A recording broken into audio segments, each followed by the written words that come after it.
Udah Mas Rizal Koto. Kita nyebutnya Basko. Ya, jadi teman-teman harus lihat Instagram beliau ya. Mas Rizal Koto, Basko. Wah, luar biasa. This is the real Sultan. Dan udah ngikutin nasihat dari Ama. Oh, betul. Jadi apapun bentuknya pekerjaan siapa sepenting apapun. Ketika mama saya telepon, dia kurang sehat, saya tinggalkan semua. Di balik orang sukses itu ada bakti kepada ibu. Ketika saya ada sesuatu memecahkan gitu ya, saya duduk sama mak saya datang, saya bertanya. Satu contoh tadi itu, Mak, Ambo kedapat pinjaman kredit di bank. Kontrak Ambo $. Tapi Ambo harus rupiah. Nama nerancak dama rupiah. Ambo ketika memutuskan nih, rupiah pinjaman Ambo. Tapi ada tapinya, teman-teman anak buah Ambo kan orang profesional, semua sarjana, bank segala macam. Itu dari 10 anak buah Ambo, 9 itu mendukung Ambo pinjam rupiah, pinjam $. Nah kan, udah seperti itu semuanya kan. Ambo minta lagi ke saya Ambo, sama pemikiran Ambo sama aja Ambo. Mangalo $. Kan ngerti dolar. Mengapa pula kita $. Mangalo iya aja lah. Nggak ngerti dolar ya. Nggak ngerti kita $.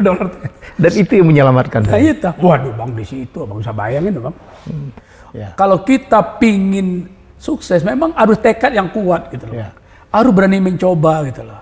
Satu yang mesti kita lakukan adalah berbakti kepada orang tua kita. Saya bangga sama emak saya itu. Dia bisa membesarkan saya biarpun dengan hidup yang sangat susah. Gini, ada pertanyaan guys kepada saya bang. Mendadak pertanyaannya bang.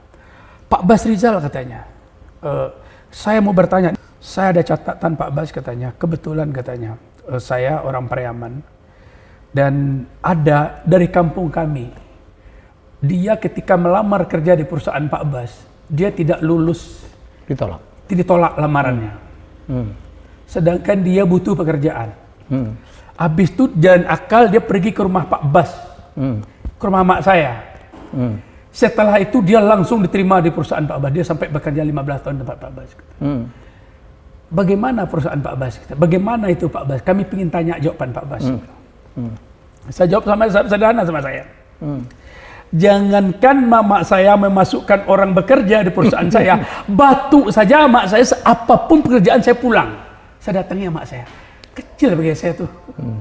Ya mak tuh gitu, masuk orang kerja aja saya bilang. Tapi secara profesional dia tidak masuk, tapi kalau amak saya memasukkan, lain persoalan. Lain persoalan saya bilang. Jadi jangankan itu, batu saja dia saya bilang. Saya tinggalkan semua pekerjaan. Betul nggak Pak? Luar biasa. Hah? Ya, ya. Memang di kantor nggak terima dia. Iya. Dia masuk akal, dia langsung ke rumah mak kan. Mau nggak mak? Yaudah. Ya. Nah, mak telepon. Bah, terima. Ya mak, silakan. Enggak. Kami nyenang orang tua kita. Nah, bagi kita orang tua itu nomor satu, bang.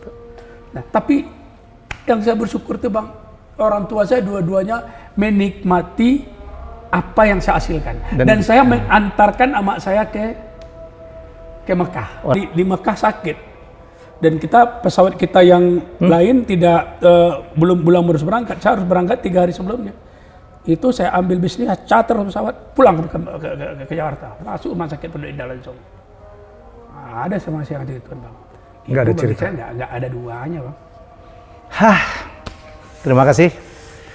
Udah Bas Rizal Koto. Sekali lagi saya pesan, apalagi yang bapak ibunya masih ada, terutama ibu masih ada, bahagiakanlah, minta maaflah kalau salah. Ya. Kemarin konten saya ingat ya, konten saya tentang bagaimana kita harus merawat ibu. Kalau ibu kita rewel, orang ibu itu ya, orang tua itu kalau makin tua makin jadi anak kecil dia. Iya. Ya. Makin lama mengecil. Makin lama badannya mengecil dan kelakuannya pun makin jadi anak kecil. Kalau ibu di rumah kok makin tua, makin nyinyir, makin rewel gitu. Ya itu bagian dari ujian ya, ya. Siap. Ya, jadi yang kemarin ada komen-komen di konten saya terakhir waktu saya bilang ibu maaf itu tentang ada ibu yang tua kok nanya ini burung apa nak berulang-ulang sehingga anaknya hilang kesabaran. Aduh, saya bilang kasih. Nah, itu saya konten saya. Dan ada juga yang sempat wah itu ibu kok ngeprank, ibu kok nggak ikhlas, terserah. apa yang Anda pikirkan, apa yang Anda sampaikan itu adalah gambaran dari diri Anda. Jangan sampai menyesal kayak saya. Ya, ini contoh nyata. Ya, karena berbakti kepada ibu. Jadi, dan beliau ada lagi sukses. Bang, orang ngomong sama saya Bang. Orang tanya, Pak Bas tuh pintar ini. Apa mungkin saya bilang, tanpa doa ibu saya bisa jadi begini? Nggak mungkin, saya bilang. Nggak mungkin. Usaha-usaha saya namanya usaha ada begini dalam suasana yang berat. Tahu tuh ada aja pertolongan. Ibu saya mendoakan terus. Sama ada. Saya pernah diundang, dibahas oleh Ustadz Quraisy Shihab. Ngebahas kenapa Helmi Yahya kok bisa cemerlang ya pendidikannya. Padahal waktu kecil nggak pernah minum susu karena nggak mampu beli susu. Ya jawaban beliau cuma satu, ya karena doa ibu.